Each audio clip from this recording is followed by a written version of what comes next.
all of those who served and made it home as well. And those that serve and continue to serve here today, like our EMTs standing up there and other people who continue to serve our community. I was thinking today about how we do things a bit differently here and why I think what we do is important. We have graves in this cemetery that date all the way back to the Civil War. And as you may have heard, we have, as everybody would know, we don't really have any way of knowing how those men and women died in service to the country, but we know they died as part of the war or during that time. So I want to make sure that we honor those people. My dad is buried right over there by that rhododendron, and although he made it home, he dealt with jungle rot on his feet every day of his life until the day he died.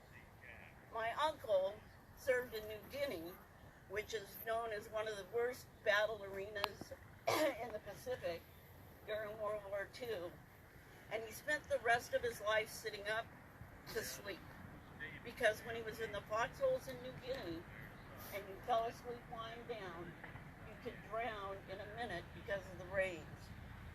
My brother served in Vietnam, and he dropped out of high school to enlist and go over and serve his country and protect our freedom.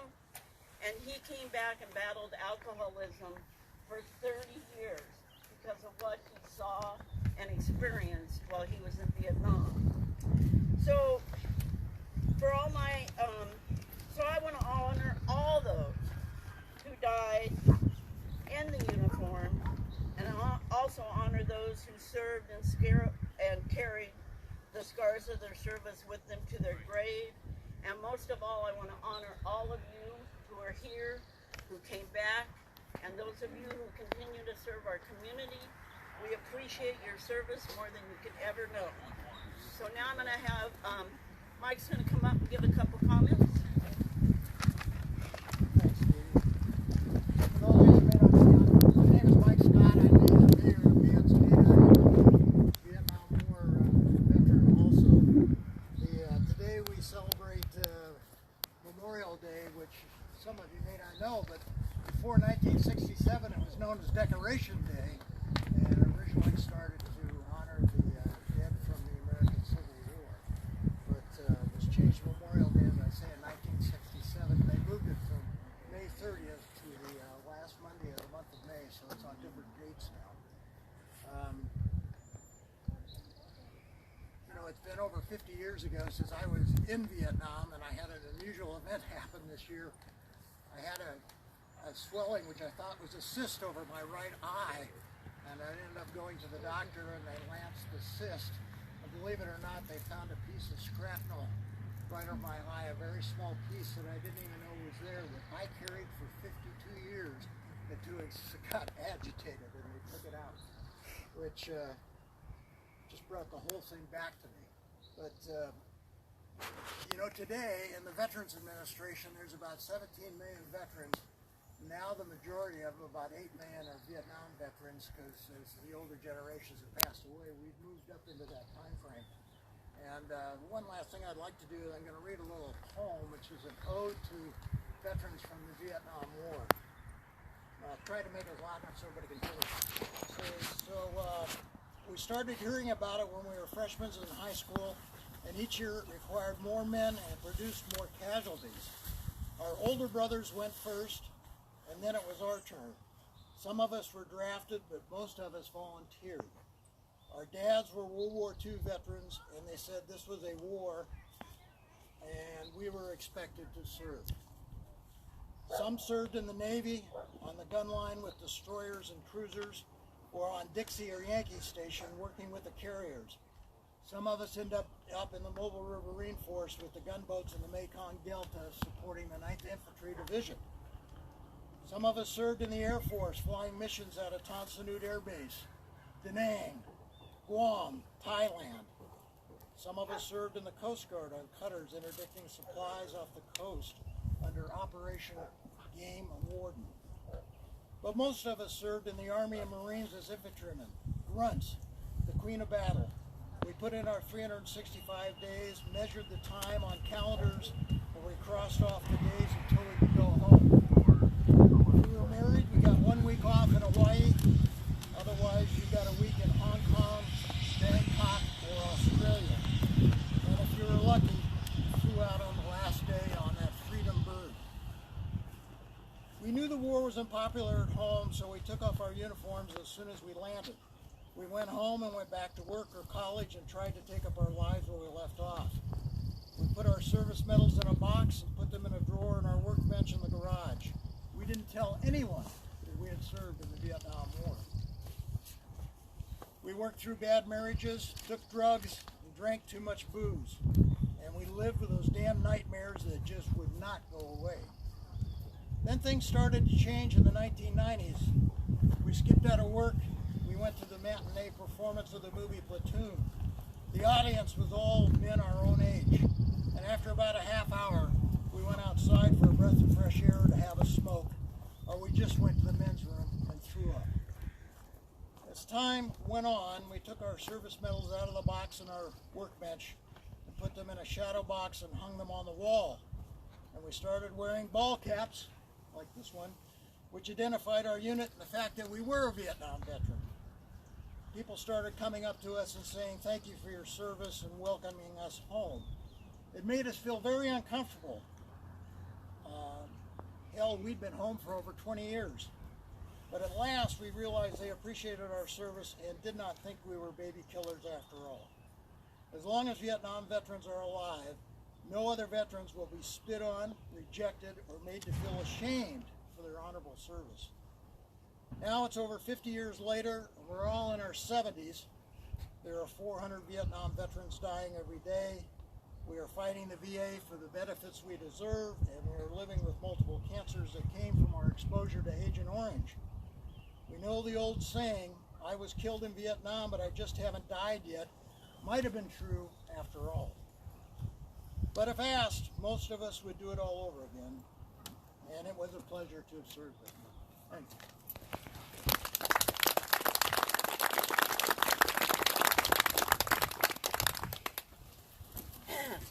Thank you for that.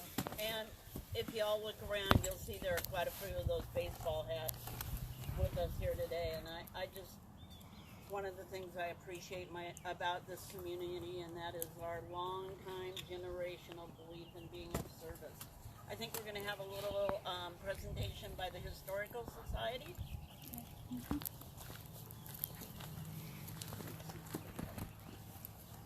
My name is Tom Campbell, and I'm the president of the Nehalem Valley Historical Society.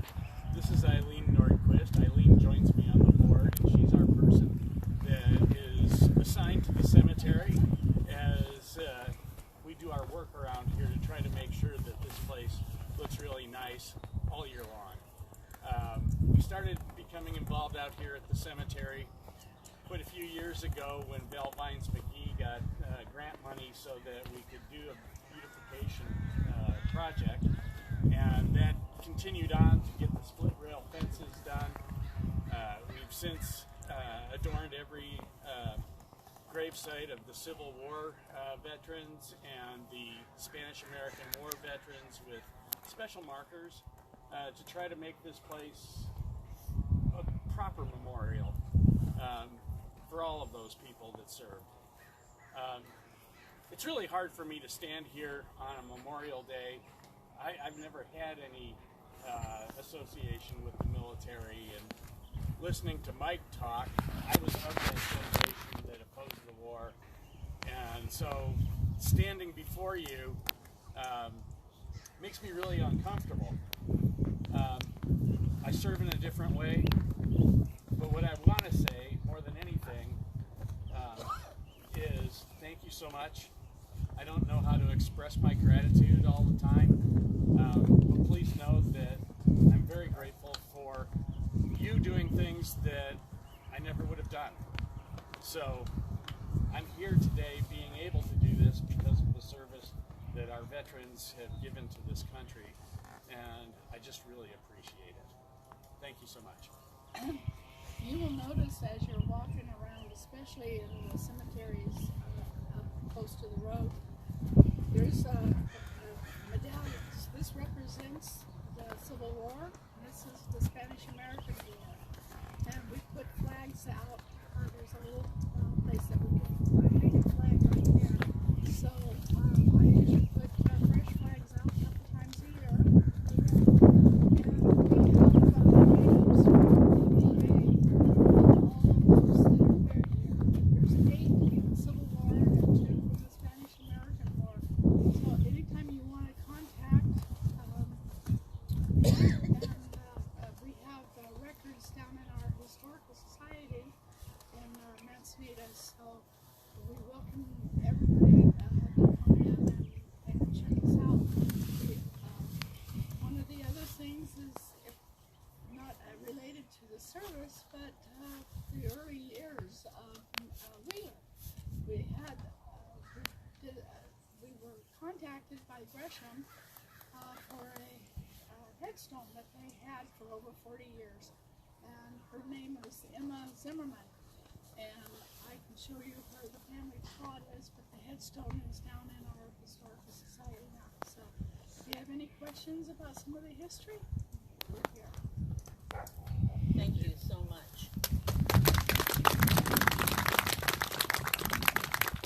And I'd just like to say in response to you particularly, Tom, is we all serve in our own ways, and not all who serve wear uniforms, and we all do the best we can, and I think that documenting our history is an absolute vital part in the way that we serve in the greater world. Okay, back once again. Oops, she disappeared. There she is.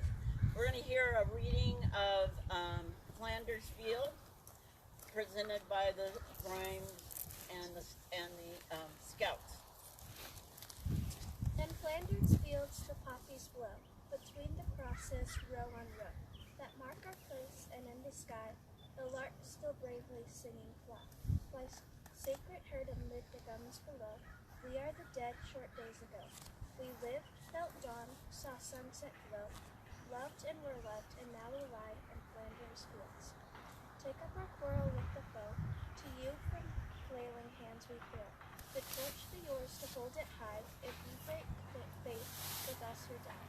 We shall not sleep, the poppies grow in Flanders fields. Good job.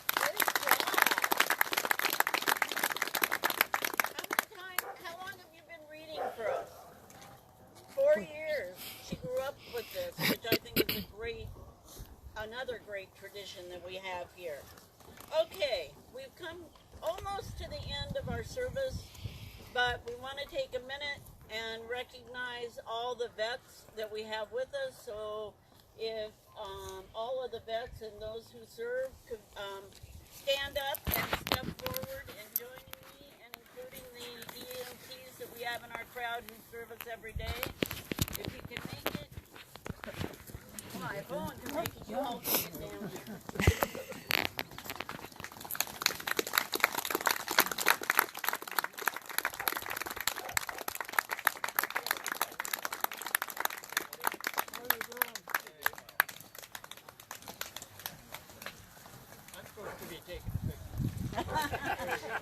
Well, give that camera away, because right now we're going to do you some honor.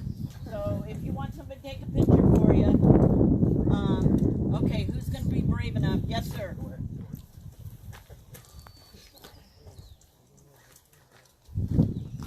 First of all, we've talked all through this service about how much we owe to the men and no women this year standing here today, and I'm saddened that our line keeps getting shorter, but I am so honored to be raised and live in a community that values service to our country, to our freedom, to helping us survive every single day. And I just want to say, thank you doesn't even cut it. So we'd like to say a little prayer and then we'll have the playing of taps, and then that'll conclude our service for today. For those of you who served and all the others who serve our community in ways that they can, Lord, we ask you that you hold all those who died in service to our country, all those who served all those who continue to wear the uniform, and all those who are here with us today in the palm of your hand forever. Amen. Amen.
All of you for oh shoot, Sean Grimes, I'm so sorry, we forgot.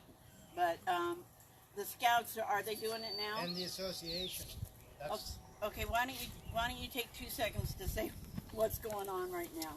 Well, I think most everybody here knows some part of the service is we decorate the graves. The association's taken over when the Legion stepped down, and Scouts of America have done it for a long time. And we thank them for that, so that every one of our... And some of ours have had to get pulled for a call, so take a couple extra minutes. That's all right. Are we good? Yeah. Thank you. Thank you all for coming.